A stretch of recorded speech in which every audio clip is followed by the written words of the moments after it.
Oh, so back in the bush on another beautiful morning in Southwest Australia, here's another member of the Proteaceae. This is Xylomelium occidental. And it kind of looks, I guess they call it woody pear, but it doesn't really look like a pear to me. It looks like, a sclerophyllous holly leaf bastard.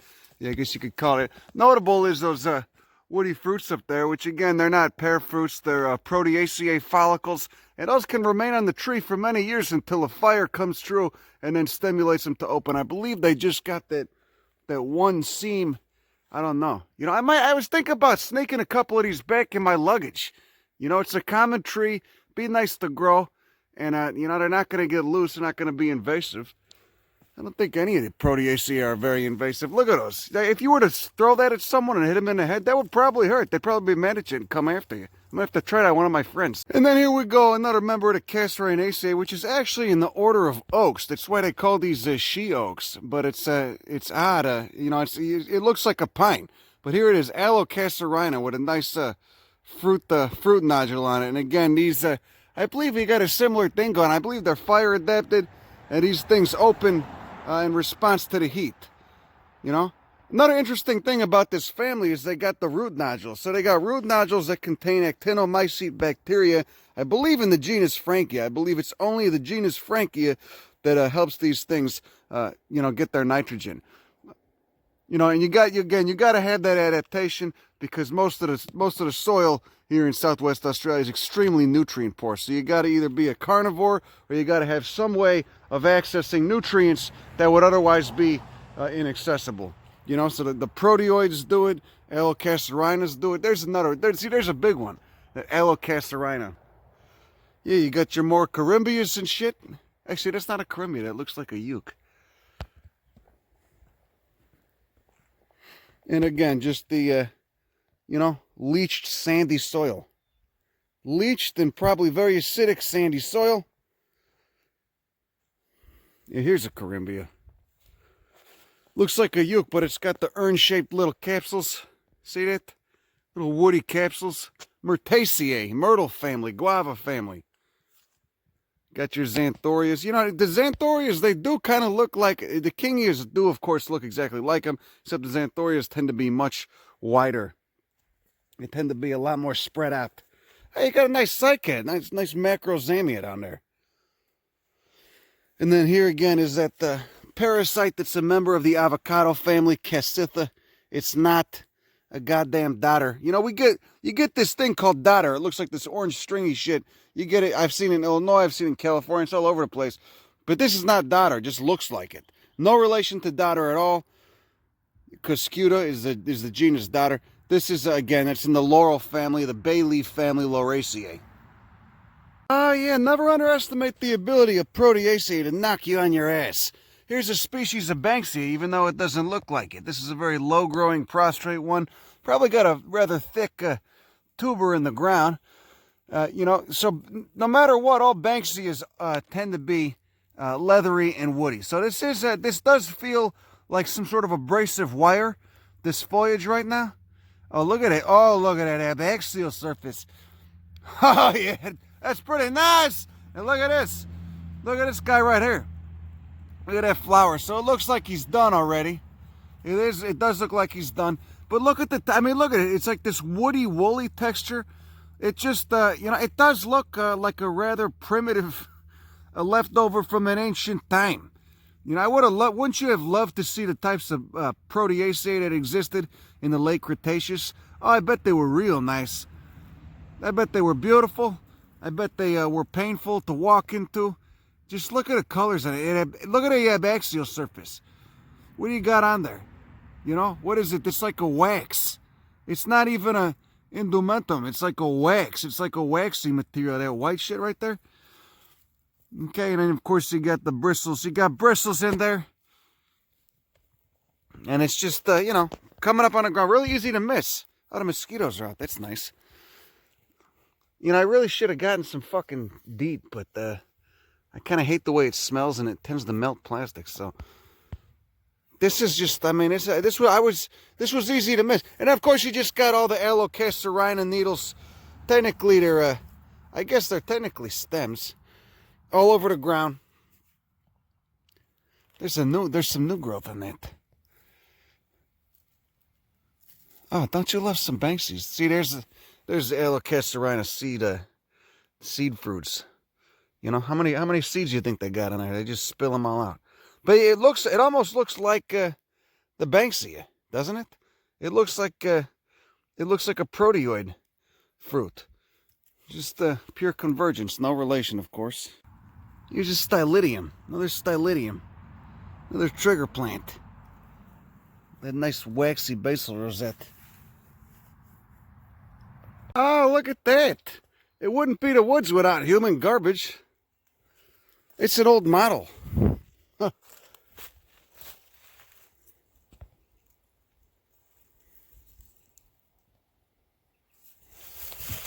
You got evidence of, fires everywhere, but you could tell, it was obviously a while ago because look how far apart that's grown.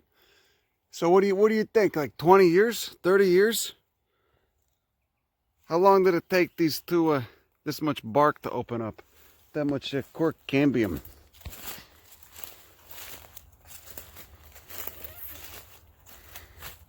What do we got here? Some wattles, an acacia species. I didn't even know Caladenia could turn into a goddamn shrub. Look at it, it's about 8 feet tall. Here's Scaevola crassifolia. Look at those fan-shaped flowers. Typical Caladenia flowers. Okay, and then look at it. Real glabrous, real smooth and shit. Not woolly, no hairs. Oh, that feels nice. They got some terpenes in there too. It almost feels like a Baccharis. Real, you hear that? You hear that? You can feel the wax on it. Oh, it kind of stinks though. Doesn't smell that nice. The flowers smell pretty nice. Ain't you just take a minute and look at it. I'll hold it a little bit longer for you. You like that? You want me to stop talking? It's pretty obnoxious when I talk. I'm aware of that. Not that I give a shit, but I'll give you a moment of silence so you can appreciate that. Oh, yeah. There you go. Let's look at it so you can get right up there and look at that flower morphology. So I'm going to go ahead and say that those little, what appear to be hairs look like they're actually stamens or anthers. But I'm going to have to do a little bit more research. And then of course, that little yellow squeegee thing at the top, that's the style. The style and the stigma. Oh, the wind's not cooperating. Maybe I should hold it. That is a goddamn beautiful flower. Hey, look at it in cross section too. That's pretty nice. And see how it folds over? It almost folds into a tube at the bottom. And then the style pokes out. Look at the architecture of this fucker. Huh? It's like the Frank Lloyd Wright of, but didn't he say something about he doesn't spell God with a capital G, but he spells nature with a capital N? Something like that. Something that's nice to think of. And I think that probably pissed off a lot of people in his day. Which is something I also appreciate. Can you imagine being alive back in that guy's time? People must have been fucking... People were generally nicer, but of course you had all the ingrained racism and social structures, and people just must have been dumb as rocks. Evolution was still a testy issue back then. Anyway, let's not think about that. I just want to look at his flower a little bit longer. Okay, is that enough? You had enough? Okay, I'm done. Scaevola. Almost sounds like some sort of Italian slang word, like struns or something. Struns, gavone, jadrul. So I was walking down the road and I seen a calla lily, so I ripped it out because they're invasive here. And then I come to probably where that seed of the one that I ripped out came from, which is right here. There's just a huge patch. What fucking jackass thought it would be a good idea to bring this here and plant it? And it's funny because the people that always get upset when I make invasive species comments are the fucking idiots, who either feed feral cats or just love propagating propagating, you know, non-natives. They just don't want it. It's just like climate deniers. Just don't want to, you know, just want to deny the reality, you know, because it doesn't suit the way they wish the world was. It doesn't suit their vision of the world. So this is, yeah, there you go. There's a calla lily from South Africa, just totally taken over. And I guess they're going to start trying to deal with it soon, probably by spraying, which sucks too. But what are you going to do? You can't, you know, you let this take over. It'll choke out all the natives. You'll see much less diversity. See reduced forest diversity. And eventually, if you let it go too long, probably extinctions. Certainly local extirpations, which just means the species gets wiped out from the area. God, it just, I feel like I'm in an office building right now. This is like the quintessential office building plant. You know, just the most unimaginative, boring asshole has got to think this is a great plant to plant out. No offense to anybody that has these in their yard, by the way. Okay, you just, if people take this shit too seriously, you know, I make these little snippets and jokes so people get angry, and it's kind of funny. I mean, I do enjoy watching them get upset, but anyway, there you go, Cal. Just taking over, you know. Doesn't belong here. It's didn't evolve here, and it just outcompetes everything, and you just get a boring, you know, monotypic understory of this shit. Same thing with European buckthorn in the Midwest and Scotch broom in California, etc. Yeah, okay, so now, you know, I see no point in really going forward anymore since the entire understory of this forest is entirely calla lily. You know, just all the diversity is gone, and it's just this this heinous bullshit, this annoying, look at it. Jesus Christ, I feel like I'm in an office building. That's what this plant reminds me of. You really got to wonder about the intelligence of someone who enjoys this plant, because some invasive plants are pretty, but this literally just makes me feel like I'm inside a fucking office building. I can see the fluorescent lights. I can smell the off-gassing plastic. You know, maybe a whiff of perfume or cologne from some depressing twat who's, you know, really working to chase the carrot on the stick. Oh, God. You know, wearing a nice suit. No offense. No offense. I'm just fucking around. You know, some people got to do that. You got to work and get that money selling insurance or whatever the fuck. I don't care. I'm not judging. I'm just a fucking slob anyway. Why do you let me piss you off? But look at that. It just takes over. So there's really no point in going forward anymore. I'm going to turn back and we'll see what else we can find. Oh, this is pretty nice. That's pretty nice. So here's a species of terrestrial orchid. This is Caladenia. I believe it's excelsa. And it's a pretty marvelous bastard, as you can see. And it looks like this beetle is, oh yeah. He's got some, what the shit, does he have pollinia stuck to him? What is going on there? I don't want to disturb him while he's fulfilling his duties as a pollinator, but, yeah, there we go. Okay, he's working with me. Work with me. Come on. Turn around. Let me get a nice money shot of your back. All right, can you just go to the right a little bit? Go to the right. Just turn clockwise just a little. Yeah, there you go. Oh, you're doing a good job. Okay, now we're going to coax you and get you back in there. You're going to hopefully get up on that labellum. And, oh, it does appear you do have something stuck to your back right there. You do have something stuck to your back. Now, what are you doing here? Now, are you trying to bang that thing? Get up in there. Now, where's that stigma? The stigma on that column. What are you doing now? What's going on up there? Okay. All right. Okay, let's see what you're doing now. Now he's going up for the top. Oh, look at that little. Oh, there it is. Okay, so that's where he's got to go. Right in there. Holy shit. So the petals on these are extremely long. This is one of the largest flowers on a Caladenia that you might see. And that's look at that guy. There you go. Okay. All right, let's say, I'm gonna have to get back to you right here. I'm gonna have to check this out for a minute. Oh, he was going for it. He's going for, I might have to position him on there.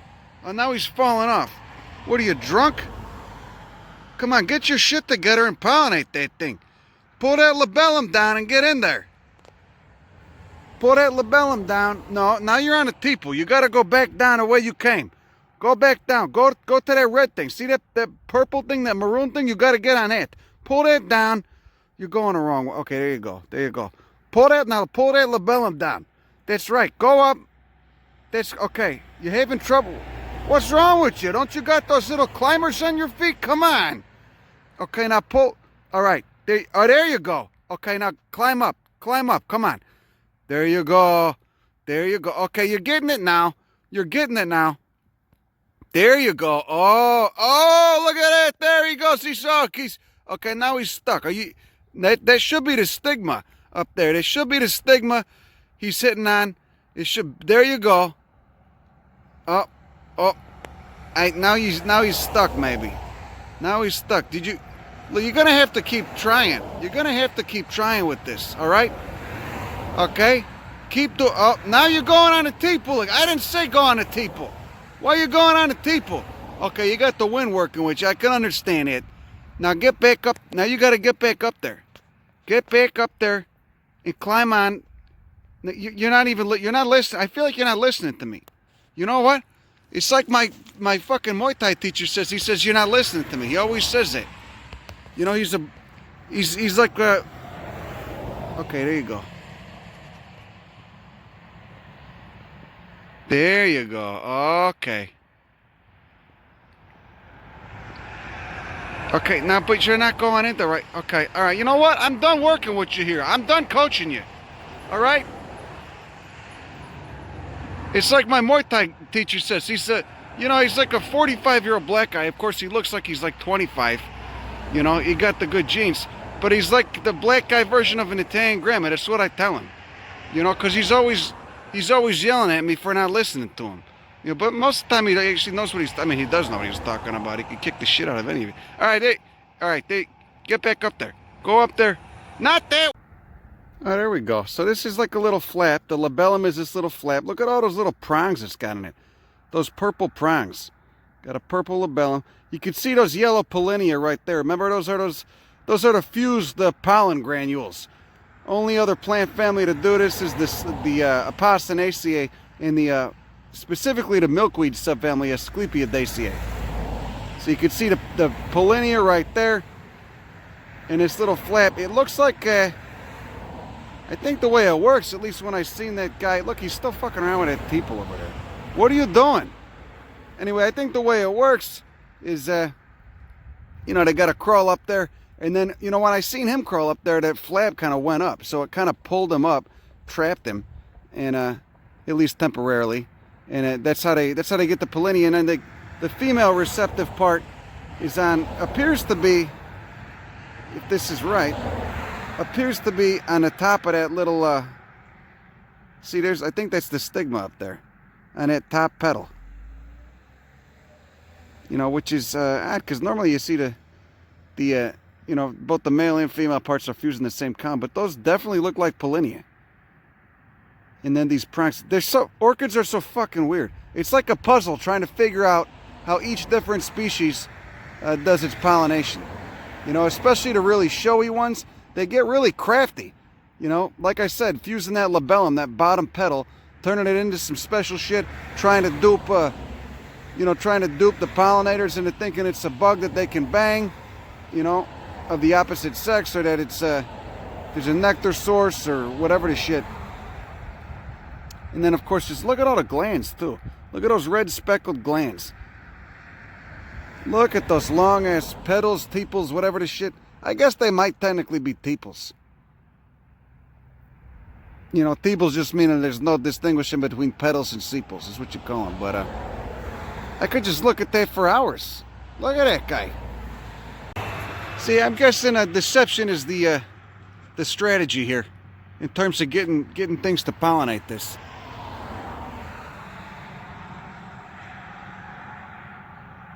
You know, don't even waste time providing you know, cooking up some nectar for an incentive. Just lie to them.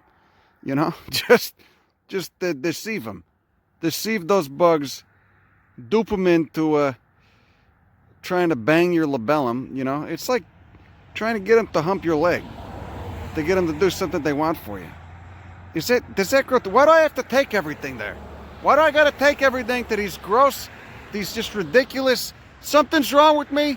I don't know what it is. I don't know why I enjoy being crass and lewd and obnoxious, I'm sorry. You know? You might be trying to watch this with your kids, you know, and a family. I mean, I put an NSFW disclaimer on the videos, but you know, apparently you missed that one. I don't know. You know, this is not family botany. Maybe it is. I don't know. You know, you want to teach your kids about evolution? Some people don't, especially not in the South. Anyway, oh, there you go. Okay, well, there you go. There's a. I know I said I was done already, but I can't get enough of this. I can't get enough. And there's that, just a single basil. Look how woolly that basil leaf is. Look at it. Isn't it? Oh my God. Look, it's so woolly. It's so woolly. You know? It's like geriatric pubes. There I go again. I gotta stop. I'm sorry. I'm done. You'll never hear nothing from me again. Here's a glabrous terrestrial orchid. This is Thelymitra crenita. It's got a beautiful blue color to it as well. But you can see just no hairs. Look at a nice parallel venation. Pretty glabrous. No hairs. Oh, it's got some wax on it that rubs off when I touch it. Look at a perianth right there. A beautiful blue terrestrial orchid. That's a real stunner. That's a ripper. Wonder what the mycorrhizae they associate with. What species of fungi in the ground. Because all the orchids are mycorrhizal. Get up there and look at it. What's he got going on with his, Look, that looks kind of enticing, doesn't it? Don't you want to crawl in there? Is it nectar or deception? Looks like it might be deception. What's the pollination strategy?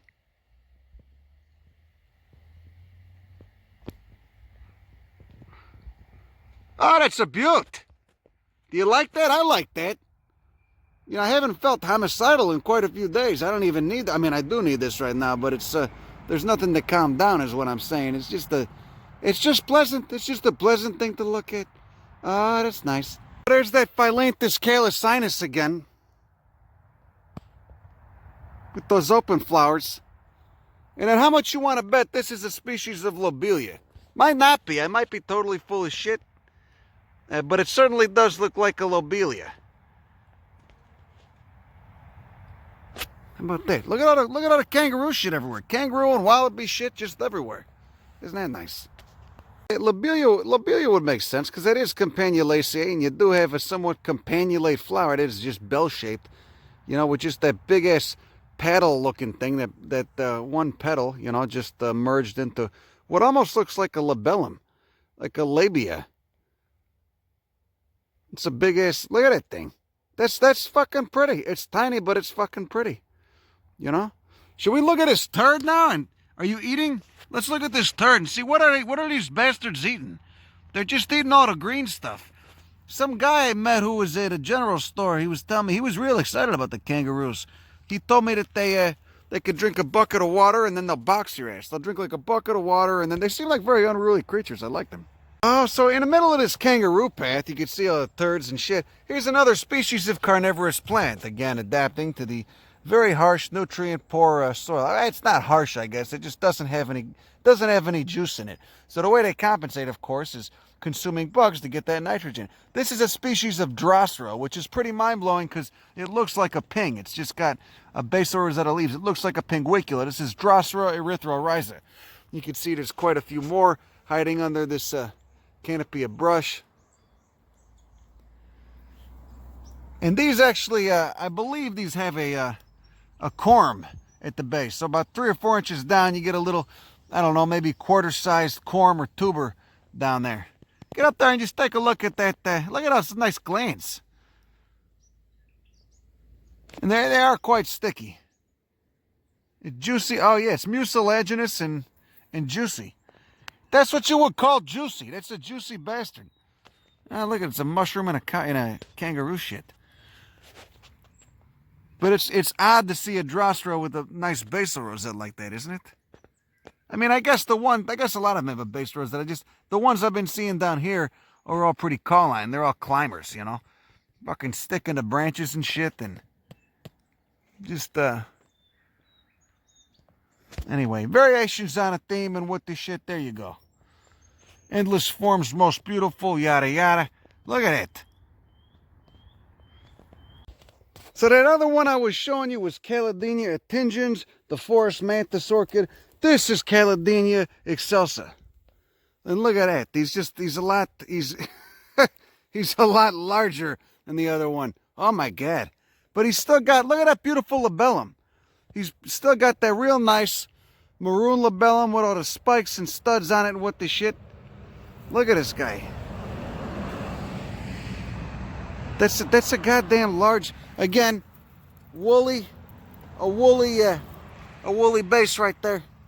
Look at all the trichomes on both the stem and the leaf. It's the single basal leaf.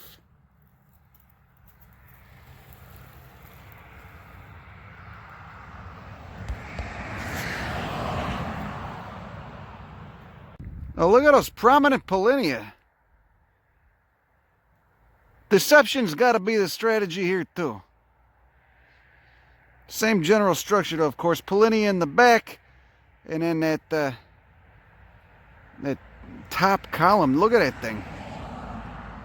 The stigma's up top.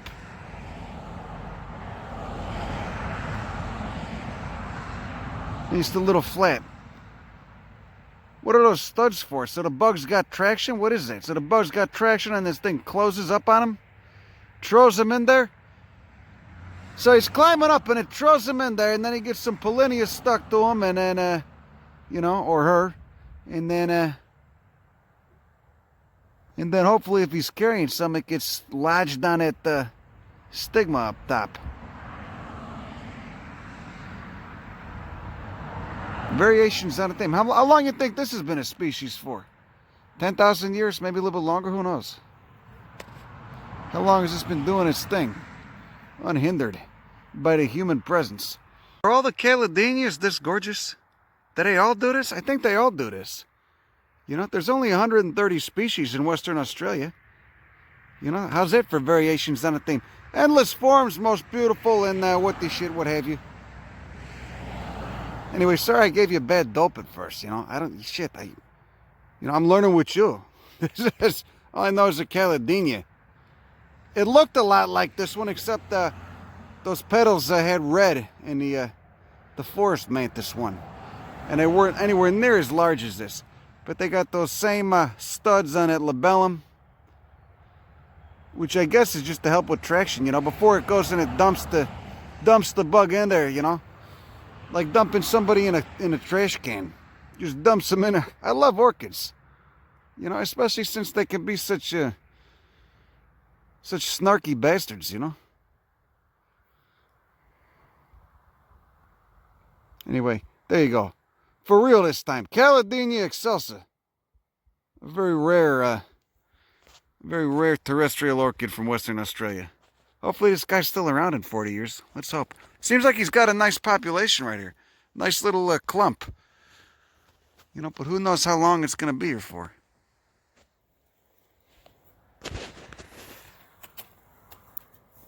Looks like something gnawed this guy off. God, so in the realm of wonderful and delicious, and I don't mean tasties and I eat it, just delicious is a status of being, delicious monocots. Here we have Lomandra purpurea in the Lomandroideae subfamily of the Asparagaceae, asparagus family. Another monocot. See the parallel venation? Like the grasses. You know, this fucking road being right here is really driving me nuts. Isn't it bumming you guys out? You know? People just, I mean, one, it's just, you know, people whizzing by at 80 miles per hour, not even paying attention. Well, hopefully they're paying attention to the road. I would be rubbernecking and swerving all over the place. But also, it's just rather grating. Anyway, I digress. Excuse me. You got this, this basal rosetta leaves. Oh, they're pretty. They're pretty stiff. Parallel venation. And then just axile clusters of flowers.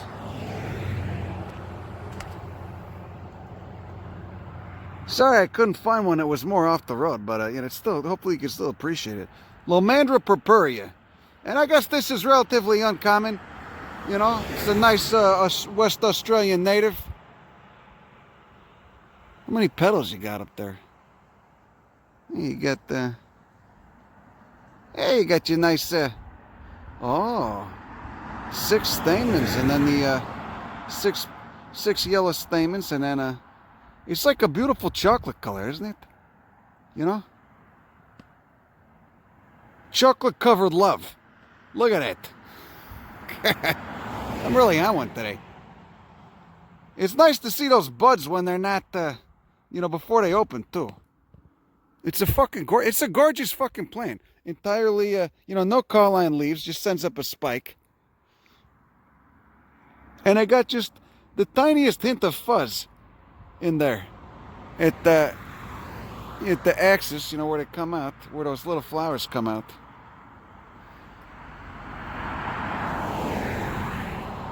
I can't, you know, I need like a hand lens to see the stigma, but you could see it. It's just in a center right there.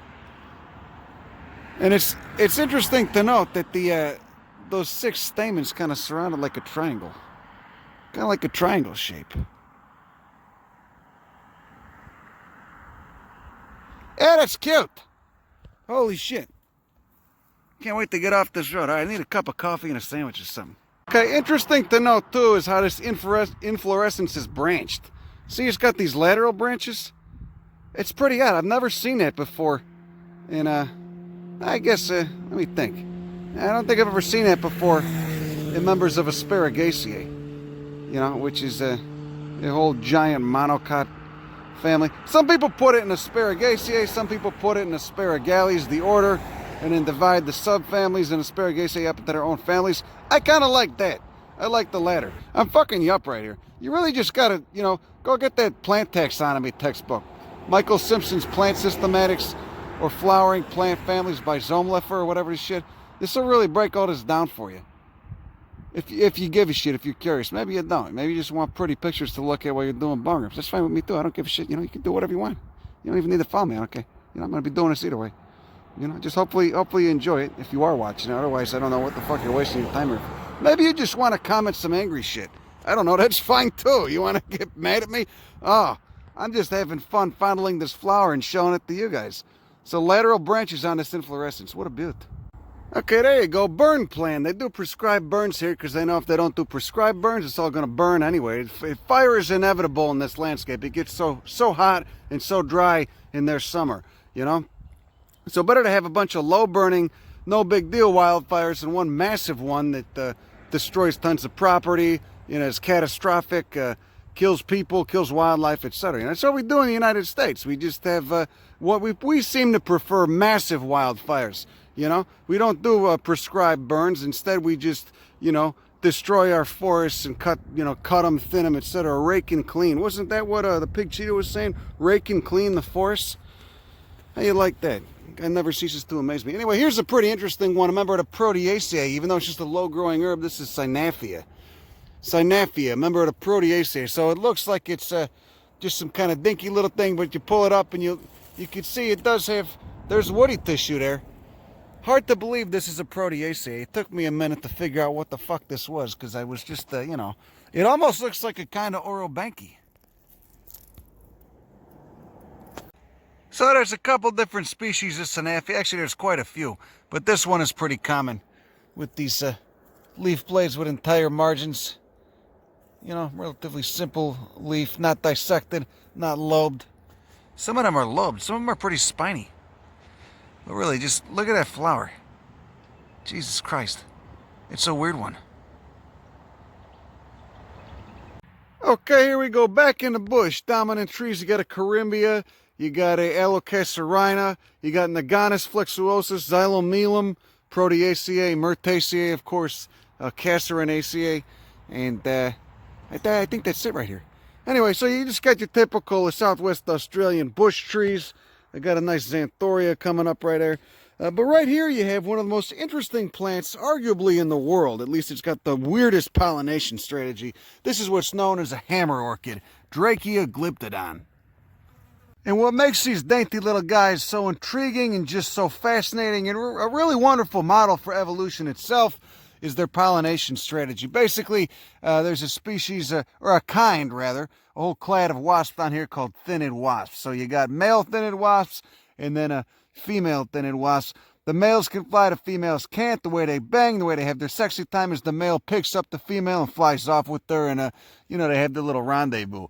So what this orchid has done, and it's co-evolved with this one species of thin-headed wasp, which is incredible to think about. It probably took quite some time for this phenomenon, this relationship, to work itself out. But it tends to be a one-sided relationship. The male gets nothing from it. The wasp species gets nothing from it. It's entirely just benefiting this orchid. It's entirely deceptive. It's a sexual deception pollination strategy. So you can see that labellum, this is part of the labellum, is made to look like the female thin-headed wasp, meaning that this plant dupes the male into grabbing onto her, picking her up, and then trying to fly off with her. And of course, this labellum is hinged and attached to the plant, so he can only fly so far, and he's on, thinking he'd be on top of her. And then he grabs onto her and tries to fly off, and then bink, he just, hits the back of that little anther column right there, that the column where the male and female parts are, picks up some pollinia, and then flies off to flies off to the next flower, and tries to do the same thing, tries to grab onto her. I mean, it fools me. It almost looks like a wasp to me, He tries to fly off with her. Again, same thing happens. Bink. And then he hits the top of that and deposits the pollen on the stigma, thus fertilizing the flower. And the part that gets really weird, and this is why I can see that, some people don't believe in evolution, why they might think that it doesn't exist, why it's all just made up by the man upstairs, etc. You could believe in a man upstairs. It doesn't mean you don't have to believe in evolution. You don't have to believe that he's got anything to do with it either. It might just be, maybe he's just watching. I don't know. Either way, whatever your beliefs are, you believe in them or not, this is where it's so fucking weird. Is not only does that little black thing look like a wasp, that part of the labellum actually has glands that secrete sexy pheromones. Pheromones that mimic the sex pheromones of the wasp. That is the wildest shit. It's so, it's really weird. It's really weird to think about. This phenomenon, this relationship, probably took eons to work out, for this to occur. And there's probably a couple different in-between models, between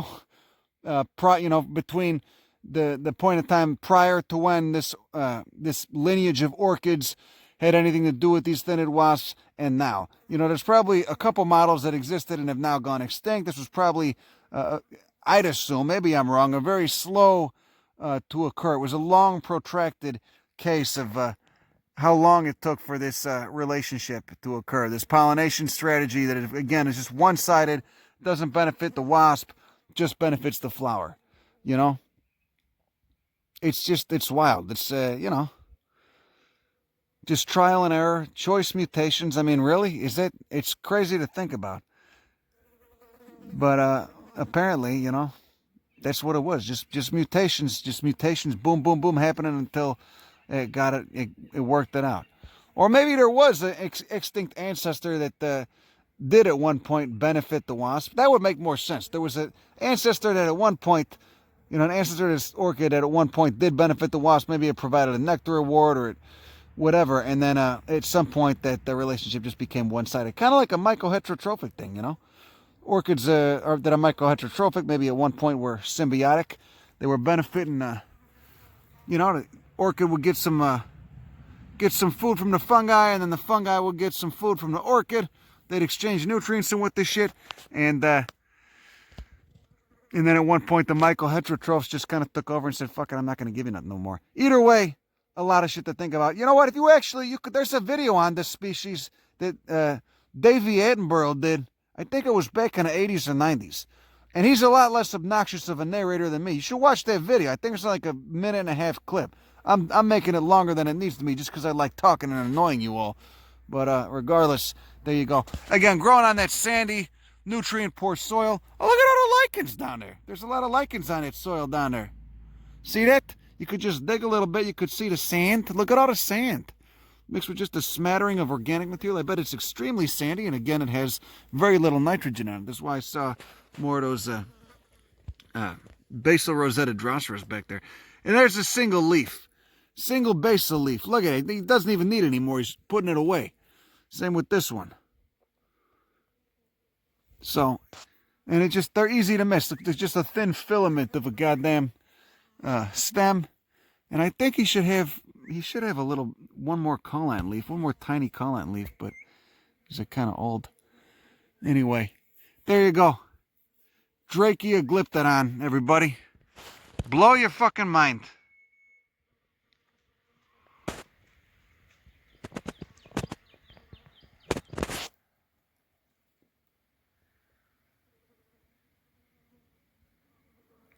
Oh yeah, I should mention that this specific hammer orchid's been pollinated. See how that ovary is swollen? It's swollen now. That would explain why there's no pollinia too. Somebody already picked up his pollinia. So anyway, all right. Thank a thin-head wasp near you. And look, fire scars on everything. Fire's part of this landscape. Anyway, here's another Caladenia. Look at this guy. All the Caladenias have these little fuzzy hairy stems and single basal leaf. You know, and I believe all of them are deceptive. They either dupe bugs into pollinating them with fake food, i.e. it just smells good, or with the fake sexy time. You know, who knew it was so easy? It's so easy to dupe bugs, just like it's so easy to dupe people. You know? Except with people it'd be like shiny shit, like a, you know, like a fancy car, and then of course sex too. I guess those, you know, people like the simple shit, you know. So look, all these little single leaves are all orchids. You know, I'm guessing it probably takes a while. Maybe they just germinated, but it probably also takes a while for them to get up the energy to flower. Then of course they just store it in their little perennial roots.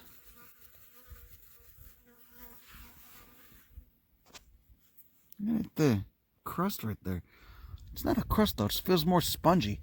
But it's the same general thing. It's just a biofilm holding the goddamn sand together.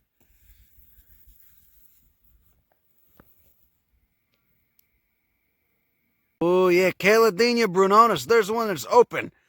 He's open because he hasn't been pollinated yet. You can see why they call him enamel orchids. Look how shiny he is.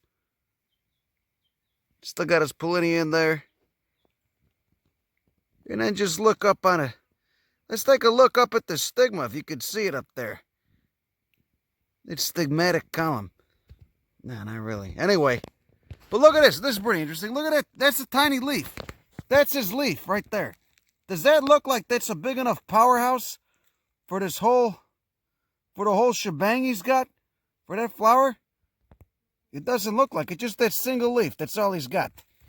So, you know, he's got obviously there's mycorrhizal symbiosis going on there. He's getting some of his nutrients from the fungi, but then also he's probably got quite a thick root, the storage unit, so he doesn't flower every year. I'm willing to guess that these bastards don't flower every year. You know, it's every other year. It's got to take a minute to work up that energy. You gotta create that energy and then store it in that root. You know, because this is a big drain. This has got to cost a lot. You know, and that little root ain't gonna be it. That tiny little root isn't going to be all of it. Hey, it's pretty interesting. I don't know. You know, what do you think about that? What do you think about that, eh?